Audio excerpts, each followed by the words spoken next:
It's a devastating scene. A pedestrian struck and killed by a car either on a busy street or on a private driveway.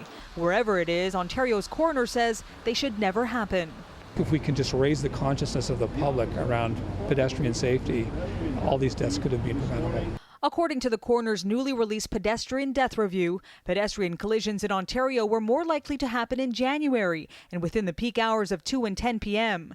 Incidents also happen on roads with posted speed limits beyond 50 kilometers an hour 67% of the time.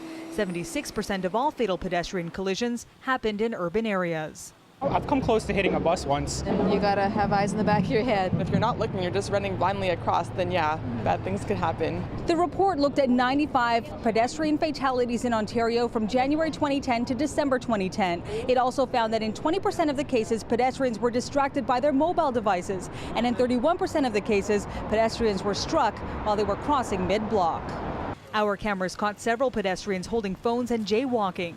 That's why the review now suggests 26 recommendations to prevent pedestrian fatalities, from redesigned urban streets to lower speed limits. It has to be across the province. It can't just be municipality by municipality for these recommendations. There's also hope for a so-called walking strategy for Ontarians that would improve pedestrian environments and reduce fatalities by 50% by 2022.